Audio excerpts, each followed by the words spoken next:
What's up, everybody? Welcome back to my Twisted Life of Poetry. I am Poetry. You are here for another recap and review of This Is Us Season 3, Episode 7, Sometimes. This may be more of a review than a recap. Because as y'all are all aware, I'm having technical difficulties. My laptop crashed, so I can't take notes. I'm trying to go off the memory banks. We start off, this whole episode was pretty much to me about two different types of PTSD situations.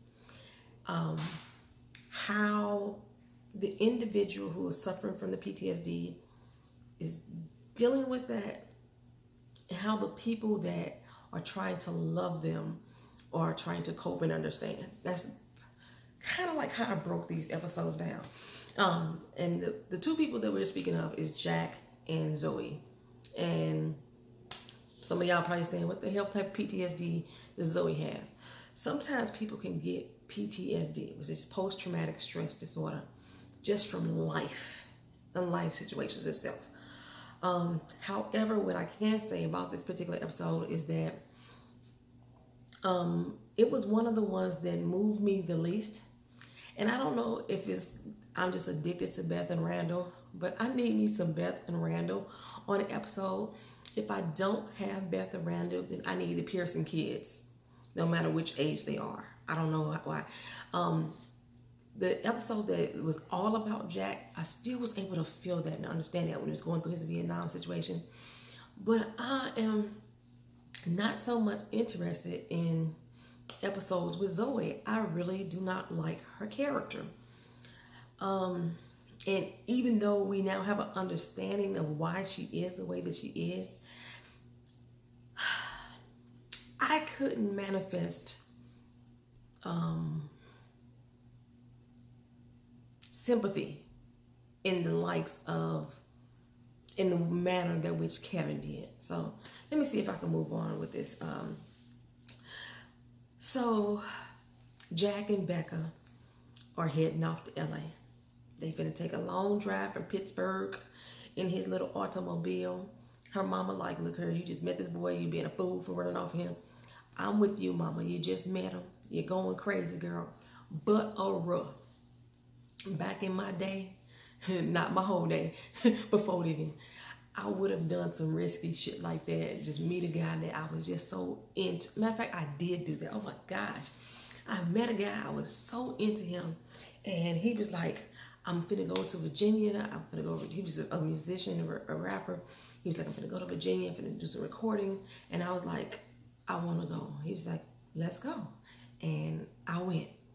Now, he went ahead of me because his stuff was already planned. I had to take off work and all that, just that and third. I got me a rental car and I drove my ass from St. Louis to Virginia, spent time with him. And yeah, we ended up having like a year relationship after that. But I didn't have no long time Becca Jack type relationship going on where they got married and had kids. But if y'all ever heard me talk about my ex that's in jail, and he had reached out to me, and I said he was trying to get me to be jailbait, that guy. I mean, he's still around, I guess, huh? But he ain't called me in a minute. That's a good thing. I don't want to talk him up. All right, well, so they are on their way off to California, and they are finding that they have more things in common. They like turkey, because at first, on their first date, it was like they didn't have shit in common, but they found like they have more stuff in common as they go on along the way. And it got to the point that they start smashing. Jack and Becca was getting it in. I was like, every hotel stop they had between Philly and LA, they was getting it in. And then one particular night, Jack had some nightmares, and Becca had to wake him up in the middle of the night, and she wants to talk about it. She wants to understand what's going on. He didn't want to talk about it. He wanted to shut everything down. He wanted to close it off. He don't want to bring his wartime life into current day. He wants to keep that separate. He doesn't want to discuss what has traumatized him.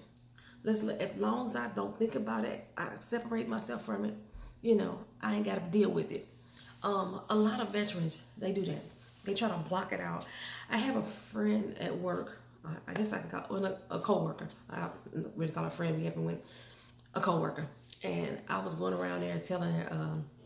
I said, "Oh, your son's birthday tomorrow." You know, when Marines have the Marine Corps birthday, we always say happy birthday to each other. I was like, "It's your son's birthday tomorrow," because I know her son's an ex-Marine. And she was like, "Oh my God, is it?" But he won't talk to me about it. He won't. Her son was serving over in one of those war zones. His best friend that was there with him ended up committing suicide, and he has totally shut down. He won't talk to anybody at the VA. It just, some people deal with things a certain way. I have learned that I have to talk about it because I hold in anger. But I think the fact that I go through therapy, that helps me talk through it, even though I'm not in therapy like I'm supposed to be. I already know this. But when I do go, it does help me talk through situations that I won't keep it all bottled up and hidden in. Because I mean, I have had some traumas in my fucking life that started long before the military. And my military experiences didn't help me cope with those situations any better. It kind of just added to the shit that I was already going through. I just had more and more being added back to back. I'm surprised I'm standing now. Just the amount of bullshit that I've been through in my life. Like, you can sit here and listen to me on some of these recaps and reviews and be like, damn, Portia, you done did everything. Pretty much, y'all. I'm like, real talk. Like, when I tell people situations, they don't like, girl, you know she lying. But then I have friends or acquaintances that go through the situation with me, and they be like, damn, I can't believe this shit really happens to you. Yes, it really does. So at this point, this is where Jack and Becca started to have a disconnect. Becca, they get to her friend's house out in California, and her friend said she could stay there with as long as she wants or whatever. But by the time they get to this, they're like really not speaking at all. And Becca just wants Jack to let her in, to let her into his world. You know, she want to share everything about him. Anywhere he goes, she want to go where he knows. She wants to know if he hurt. She want to know. She want to feel the pain for him. That's what she wants to be. She understands she just met the guy. This is something about him that lets her know this is my soulmate. This is who I am supposed to be with. Well, we already know she was going to LA for her talk with the record label. So, but while they were out there, Jack said, you know, he felt like he needed to go speak to some people as well. We didn't assume it was going to be a woman. I actually thought it was going to be Robinson, you know, the guy that Kevin met. I thought it was going to be him, you know, and maybe that's when he gave him the letters, you know, that Robinson was holding for him. That's what I thought. So at the same time that Jack and Becca are traveling to LA, we got Kevin and Zoey traveling to Vietnam. We all know that Kevin is trying to learn the history of his father's wartime situations. You know, everything that he's trying to keep secret to Becca. Kevin's trying to expose this and learn everything. You know, he got that picture with the lady wearing the necklace and she's with Jack, and he was assuming that she had something to tell. When they go to Vietnam, and Zoey is still so standoffish. She's a bitter woman. We learn she's a bitter woman, even though she thinks that she's being strong and she's moved past over her traumas. She's holding on to a lot of bitter and a lot of pain, and it's clear. But Kevin is now, he's just seeing the standoffishness. Every time he tries to get into her, talk to her, she shuts him down. And although her and Jack are both suffer from PTSD, for some reason I looked at the situations differently. Even though because I guess because we know Kevin, right?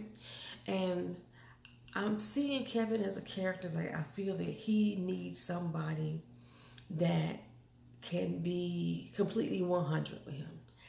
And like I said, she doesn't know how to be in a relationship.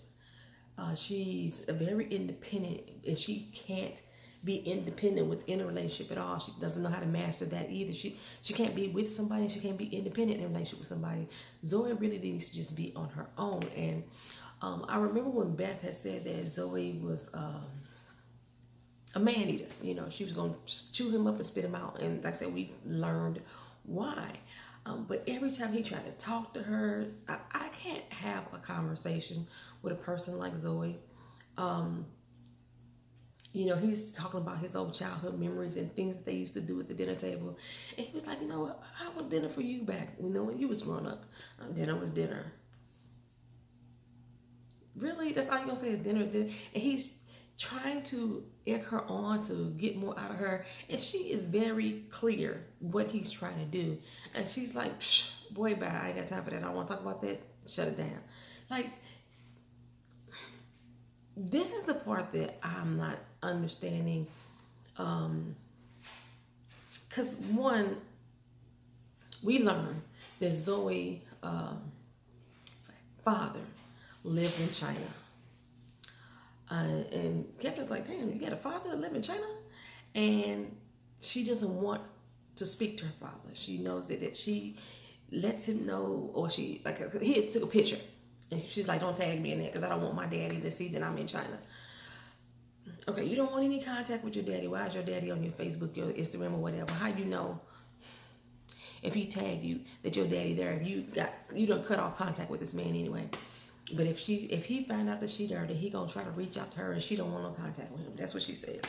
Okay, so I know a lot of women take their daddy issues into a relationship, and maybe through my therapy, I'm gonna learn that maybe I do the same thing, because I can't stand the man who is supposed to be my fucking father. I can't stand him. But I don't think that I've ever tried to search for a father figure in my romantic relationships, which they say a lot of women do. They're looking for a father, they're looking for a daddy. I don't know what the fuck a daddy is, truth be told. I never had a father figure in my home that I even can say what a real father is supposed to be for me to go look for that in a relationship. But they say a lot of women, that's what they're looking for when they have an absentee father of some sorts. And I grew up with men, but majority of the men that I grew up with took advantage of me the same way that Zoe's father did her. So yeah, I don't have that example of a father that I can look to. I see nowadays, like Keena's brother, the way that he is with his daughter, my cousin, her husband, the way he is with the kids there. I can see those father roles, and I say, oh, that's beautiful, the way that you are with your child. But I just see what I see outside the house. I don't know what's going on inside of the household for me to make a determination on whether or not he really is a good father. You know what I'm saying? Okay, put it back there. So in Kevin's search, he learns, because he's seen people walk around with the same necklace on. He learned those necklaces are just sold at a little souvenir gift shop over there in Vietnam. Daddy could have got it from anywhere. It does not necessarily mean that this woman gave it to Jack and they had this bond and this relationship. It doesn't necessarily mean that. Well, we go back to Vietnam, where Jack walks up on his brother, Nikki. And as I stated, Nikki was not happy to see him there. Like, what the fuck are you doing here? You can't save me. You know, I'm already got an Article 15. What, you gonna have a plan? Now I can't go AWOL. What you gonna do? And he's really, I can't think of the word that I want to say. He's high. That's exactly what he is. And Jack is like, what are you on? You know, he's very aggressive in his tone and everything. He's like, what the heck are you doing here? He's like, you know, Nikki's pretty much saying, you can't fucking save me. You know, the nickname Superman is just a nickname. You are not Superman for real. Well, Jack went to go talk to his commanding officer and tell him, look, her, I need to save my motherfucking brother. You know, he not cut out for this. You know, my brother is the type of person that wants to save everybody, to help everybody. Killing for no reason at all, or for a reason, is not my brother's way. I need to save my brother. And the commanding officer was like, your brother's a fuck up. You know what I'm saying? We don't put the brothers in the same command anyway because we don't want to have to write two letters home to families if they happen, the whole command happens to die. We won't do that. But Jack thoroughly convinces his commanding officer that I need to save my brother. I don't understand what was going on with the guy Bao. Jack had came to town to ask him for a ride, and Bao he was giving him a ride to the fishing village, but I don't understand what was going on with Bao. I know Bao was trading something that one of the guys had in their bag, something they got off of somebody that they killed. I remember that, but I didn't understand what was going on there. And Bao was trying to take him to that fishing village though, and that fishing village is where that woman was. So she was there. And so I guess we'll learn in the future episodes who she really is. Did she really have a connection to Jack? And will Kevin find out that information? Well, like I said, Zoey and Kevin were, still walking through town and still, like I said, still not connected. And Kevin is getting really agitated with her attitude. And then she got sick. They had ate some bat or some shit like that. She got sick and, while she was sitting at home in a bathtub, fully clothed, and she said, that was the safest place for her right now. Kevin checked on her, like, you don't let me in. I don't understand why you don't let me in. I think I'm falling in love with you. And he says that, and if you don't let me in, then this is what I'm going to have to do. I thought Kevin at that moment was going to tell her, I can't be with you. And I was hoping Kevin was going to tell her, I can't be with you. But Kevin said, but I love you through your flaws and all. And even though you won't let me in, I still love you. I'm still falling in love with you, and I still want to be with you. And that's when she shared with Kevin that the issues that she was having with her father was because he sexually molested her when she was younger. And she wants no part of him. But like I said, she's strong, and she's over it, and she's got through it. No, you haven't, baby girl. You have not gone through it. Just the way that you don't communicate with Kevin tells me you have not gotten through it. You're very bitter. You're very angry. You have every right to be so, but you ain't got through nothing. Let's get that understood. You ain't got through anything. And she said that she doesn't want her father to fuck up what they have. She doesn't want to ruin it. So I guess she's in a way kind of opening up to Kevin to let him into her world. He said he ain't going nowhere regardless. He wants to be with her because that's who he loves. And I want to say, how could you fully love somebody that you don't fully know? Because she's kept so much of herself closed off. Yet I can't say that because I have been that person. I mean, just recently, I was with a guy for almost 8 years, and he was very closed off for me. It was like I was trying to poke and prod just to get him. We couldn't even have a conversation. I asked him, how was your day today? What did you do today? And he'd be like, it's cool. And that'd be the end of the conversation. Like, that's all I get to know is it's cool. Hated that. Yeah, I hated that. And if Kevin's anything like me, it's going to make him fucking miserable. That's why I said that now, knowing what I know and being gone through a relationship like that with somebody who's very closed off, I know that I am miserable in that situation because I feel like I'm in my relationship alone. It makes it a miserable situation. Like, I'm already dealing with PTSD, my damn self. I can't take on your issues too and still feel like I can be strong and, stand on my own together. I know now that I can't do that. So, out in LA, Becca went into her audition or her meeting, and they played the music, and the guy was like, you good, but you ain't good. You know what I'm saying? You Pittsburgh good. Basically means stay at home playing the little local boys. You call us up if you got a gig, and we'll come out and check you out, see how you do live. But, it's cute, So I don't know why I thought that Becca said that she had gave up her career. Um, but she made it seem like she had a flourishing career, that it was going somewhere, and then because life stopped her in her tracks and she had to give up her career. That's the way she made it seem. And just from this particular episode, it made it seem like her career wasn't going no damn where.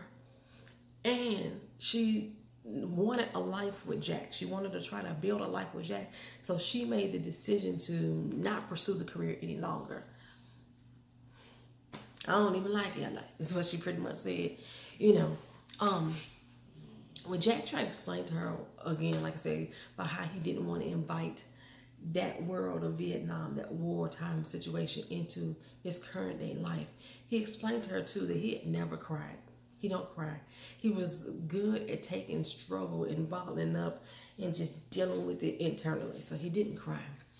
But while she was in her meeting, he went out to Rosecco, I believe it was, and met with the family of Squirrel, the one who got killed, and explained to them exactly what happened that day. And they let him know, it wasn't your fault, it wasn't your fault. But he needed to say that to them. He needed to take on the responsibility. He felt like he was fully responsible for everything, which I think in a way he feels fully responsible for Nikki not being there for him either, because he has to be Superman. He said that's what he's done all his life, is take care of people, the same way he's doing with his mom, But after her audition, when he found out that she really didn't do good at all, that they just kind of blew her off, he was like, well, let me hear the song. First, she didn't want to sing. And then he was like, no, I really need to hear the song. So she started singing the song. It was a beautiful song. And like I said, I love the way she sings anyway. I've always been a fan. And he just started crying. Oh, he was... At first, she stopped in the middle of the song like, are you crying? She didn't say that. But she looked. And then she realized the hurt and the pain that he was feeling. And the fact that he had just said he don't cry. And now... he feeling, I guess, some relief from having that conversation with the family, that her words are meaning so much to him in this moment that all he could do is cry. So she finished the song, baby, and they just finished the song. They cried it out. And she decided, what, let's head back to Pittsburgh. Me and you together, we're in this forever. So basically, he and Becca went on a journey together. And they found out that no matter where they go, they wanted to be with each other. Kevin and Zoey basically went on a journey together. They felt separated, and he felt so much more separated. And he not only feels so much more separated from his father, because he still don't have a clear understanding of what's going on with his father. He felt so separated from her, but all he knew was that in the end, he wanted to be with Zoey and wherever she wanted to be. So that was the end of the episode. If y'all think I forgot something, or I should have went over something more, like I said, it's not going to be a full recap, but I pretty much went over the episode. Y'all let me know y'all thoughts and views on it. Like I said, it's the tale of two PTSD stories. And like I say, if you're unclear still what Zoey's PTSD was, the sexual trauma, the sexual abuse that she had from her father, that she is still to this day holding on to that. And she's carrying it into her relationships, which is why she acts the way that she does with Kevin. But for some reason, like I said, I still didn't feel like, oh, well, maybe he should give her a chance. I still didn't feel that way. I still feel that she is the wrong person for him. Kevin truly doesn't need to be dealing with somebody with this type of trauma, because he's not fully healed himself. That's how I feel about it. Y'all let me know down in the comment section if y'all feel any differently or the same way. Thank y'all for watching. Like, comment, share, and subscribe. Peace.